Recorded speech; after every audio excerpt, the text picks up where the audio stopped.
Eh, entonces vamos a hablar de los puntos de acceso. Dice, cuando te encuentras con una situación de sufrimiento prolongado y no es la clase de sufrimiento que bendice a la gente que hemos visto, lo más probable es que se trata de una o más de las 4 áreas de ataduras explicadas en los siguientes párrafos. Estas 4 puntos de acceso, como lo llamaremos, incluyen todo. Él dice que en todo lo que lleva de experiencia, en el momento de orar, todo está involucrado en esos 4 puntos, que quizás de pronto más adelante, si él ve que es necesario agregar un punto más o esto, se hará, pero que por el momento siempre en la oración que ha hecho de sanación, con estos 4 puntos está abarcándose todo. Dice, cuando hablamos de los puntos de acceso de Satanás, estamos actualmente hablando de sus puntos de acceso a nuestras vidas. Es decir, lo que nosotros abrimos, esas puertas que le abrimos a Satanás para que Él esté presente en nuestra vida y no deje actuar la gracia de Dios. Dice, ahora ya sabemos cómo Satanás entró primero en nuestras vidas. Está en Génesis. Fue por medio del pecado.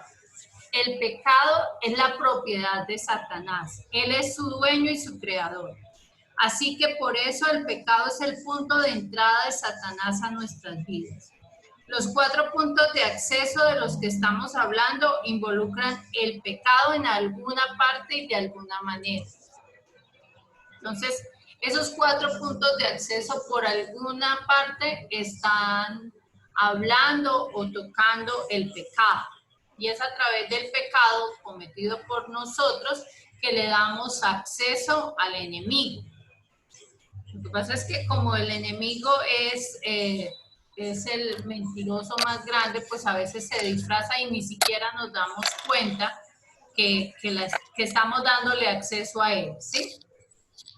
Dice, él puede estar por donde quiera, haciéndonos sentir angustiados, pero él sigue siendo una criatura, por lo tanto tiene su límite en alguna parte, el cual puede estar más allá de nosotros, pero de igual forma tiene un límite. Hola Claudita, buenas noches. Hola, qué pena, buenas noches. Hola, Claudita. Claudita, estamos hablando de los puntos de acceso al enemigo. Entonces, hay 4 puntos de acceso que ya ahorita los vamos a nombrar, 4 puntos de acceso en los que uno le abre, por así decir, la puerta de nuestra vida al enemigo. Pero que en esos 4 puntos siempre está involucrado el pecado. Es a través del pecado que Él llega a nuestra vida, porque Él es el dueño y creador del pecado.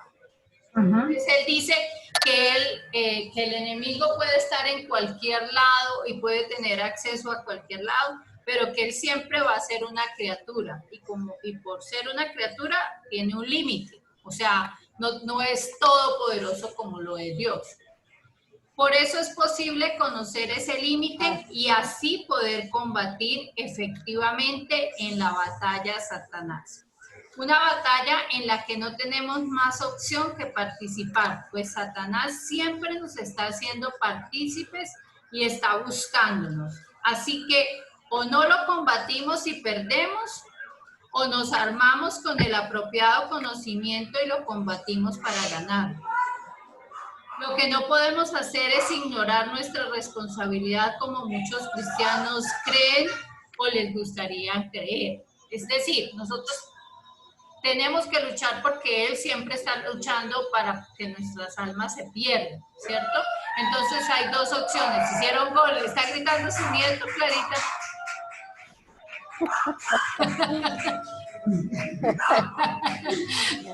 Yo no sabía que había partido, Dios mío. Entonces, el enemigo está y está en contra de nosotros. O nos hacemos los locos y no luchamos y perdemos, o nos armamos de conocimiento y sabemos que podemos enfrentarlo. Y con la gracia de Dios podemos vencerlo. ¿Sí? Tenemos esa opción.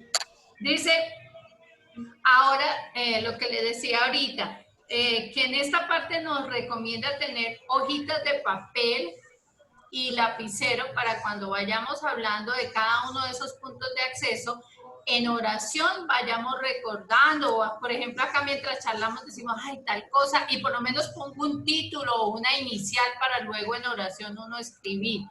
Esto es algo personal, por eso esos papelitos los guardan bien, para que uno pueda como poder escribir lo que uno realmente piensa y siente, ¿no? No tener uno como el temor de que alguien lo vaya a leer o algo, porque eso es algo que solamente es entre el Señor y nosotros. Entonces, estos son los 4 puntos. Y él dice que él recomienda tener un papel, una hoja para cada punto, ¿sí? Y las 4 áreas son, la primera es falta de perdón y o traumas de niñez. Eso es un punto de acceso a Satanás, la falta de perdón y los traumas de niñez. Uy, grave. Y la segunda es las relaciones no saludables. Y ahorita vamos a ver qué es una relación no saludable. Porque no es solamente alguien que me cae mal, sino abarca un poco más. El tercer punto de acceso es la participación en el ocultismo.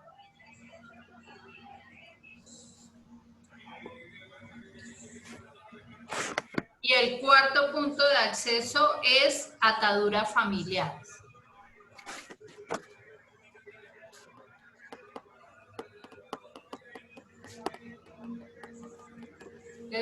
Es que yo estoy feíta y por eso no puse la cámara, pero acá quiero mostrarles al muñequito. Él dice, acá están las manitos y están los pies de los 4 puntos de acceso al enemigo. Y él dice que participación, relaciones no saludables y la falta de perdón son como los pies. Dice que son más pequeños en cuanto es algo más personal. La falta de perdón es que a quien yo no he perdonado, todo lo que tiene que ver conmigo, ¿no? Y las relaciones no saludables también es en relación a mí. Entonces él dice que esos son como los pies porque es más personal, que sin embargo no podemos descuidar eso porque son muy, muy importantes.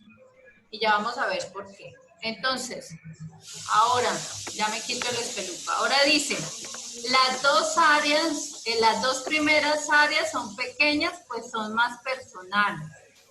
Lo podemos hacer más fácil en conocer esta parte de lo que estamos fallando, orando al Espíritu Santo y pidiendo su iluminación.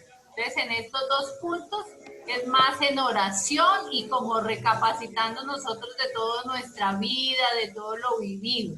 Las otras sí ya nos toca de pronto hacer como preguntar de pronto a alguien o averiguar con alguien porque ya relaciona más personas, a nuestra familia y demás. Pero estos son más personales. Les dice que pidiendo la iluminación del Espíritu Santo. Dice, pero no te dejes engañar por su pequeñez, porque son muy poderosas. Recuerda que estamos hablando del poder de un ángel malo. Las 2 últimas son las más largas en el sentido que involucran a la familia en general.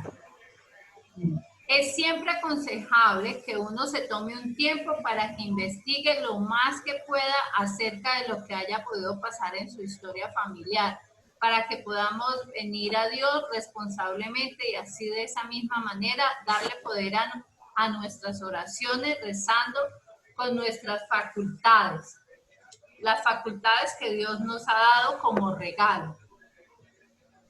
Entonces vamos a hablar del primer punto. Yo creo que hoy alcanzamos solamente a ver el primer punto. Dice, primer punto de acceso, falta de perdón y traumas de la niñez. Falta de perdón o trauma de la niñez. ¿Listo? Entonces quiero mostrarles otra fotico que muestra acá la ilustración del padre. Y dice el Padre, este es el carro, que es como nuestra vida. Y dice que la falta de perdón es como un parachoque. Y que estas son las bendiciones de Dios. Que la falta de perdón es tan delicada, tan grave, que es como un parachoque en nuestra vida que hace que repelan, las bendiciones de Dios en nuestras vidas. Y sobre todo en la parte de sanación física. Entonces dice, primer punto de acceso, falta de perdón y o traumas de la niñez. Dice, siempre me ha gustado comparar la falta de perdón en nuestra vida espiritual con esos parachoques grandes que a menudo vemos en los carros, que así parecen volar lejos volar lejos la línea imaginaria que llega a chocar con el carro. La falta de perdón hace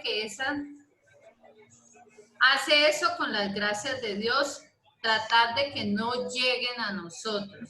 Las detienen sin que lleguen a nosotros. Eso hace la falta de perdón.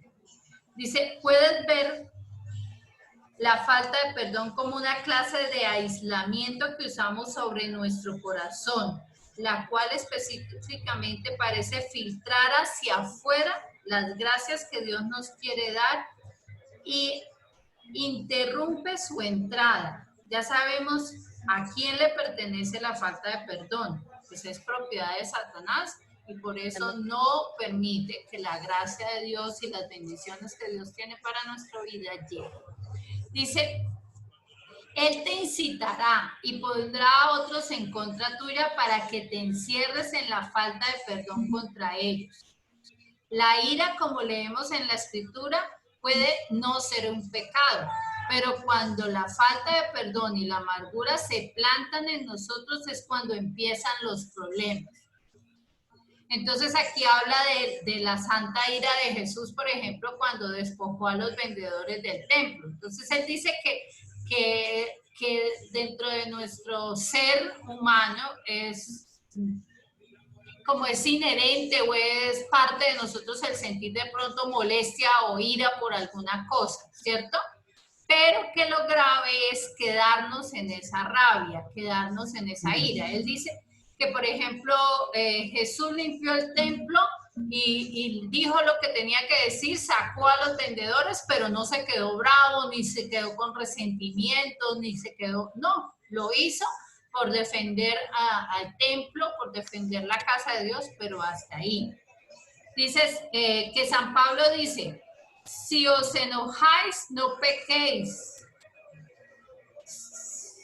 ni se ponga el sol sobre vuestra iracundia, no deis entrada al diablo. O sea, en otras palabras y en otra versión dice que si uno se acuesta con la rabia, es lo grave, o sea, que uno puede ofender, un momento alguien me ofendió, ¿cierto? Y uno puede sentir como esa ofensa, pero no quedarse uno con ese dolor, irse a dormir y seguir uno como masticando esa rabia, que es que mire lo que me hizo y ahora no sé qué, y seguir uno como en eso. Sí, sintió de pronto la molestia porque es normal que si alguien me dijo algo feo, pues tampoco yo soy de palo y no voy a sentir nada. Obviamente debo sentir algo, o sea, sería como ilógico pensar que uno no se ofende.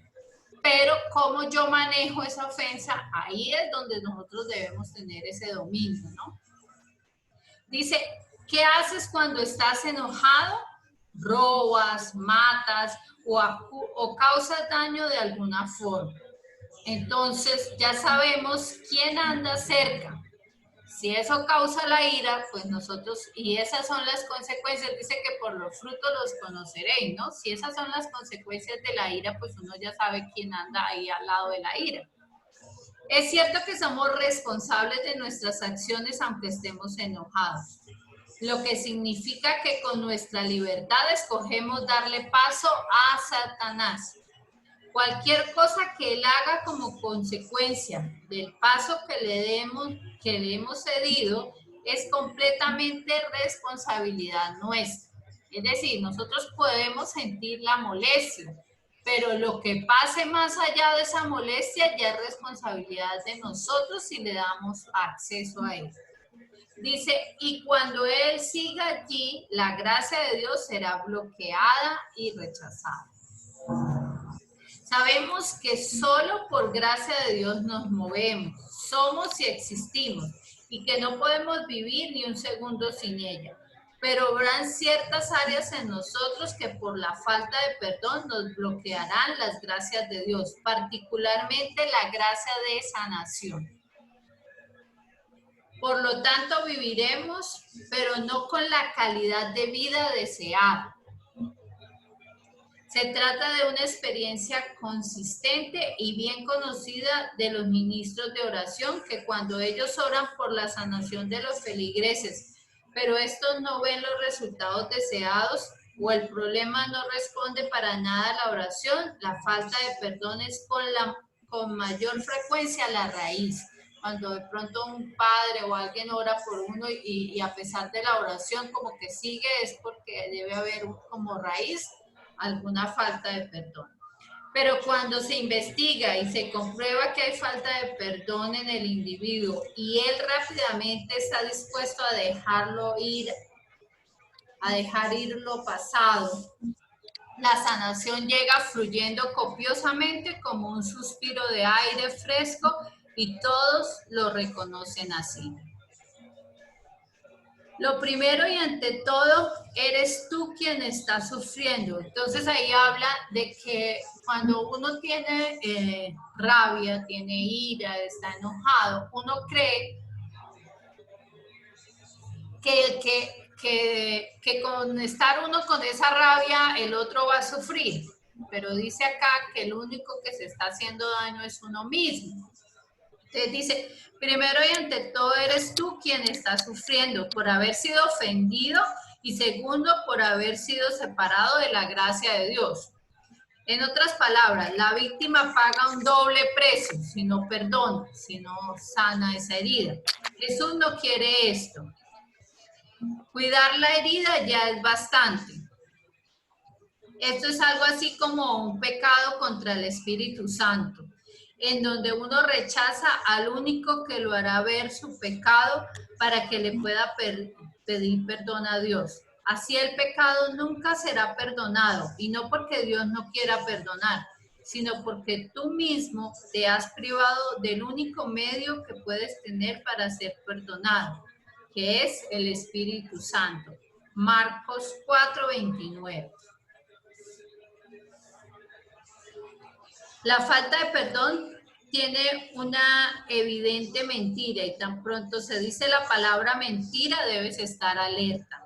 La mentira viene de un solo lugar, del padre de la mentira, Satanás. Juan 8:44. Y la mentira es sentir que esta es la mentira de la falta de perdón.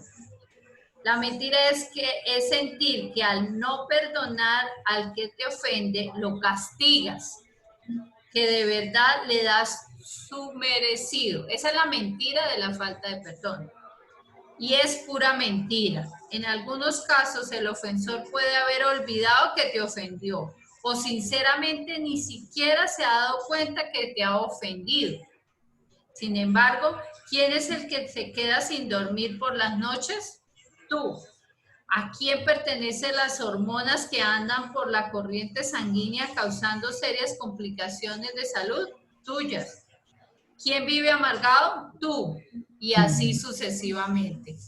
Una vez pasé por una iglesia que tenía un rótulo que decía, la falta de perdón es como si uno se tomara un veneno, pero esperando que muera el otro. Muy bien dicho. Pero podemos añadir, y mientras que observas esperando que muera el adversario, en su lugar caes tú muerto. Así que la falta de perdón hace que reboten las gracias de Dios bien lejos, antes de llegarnos.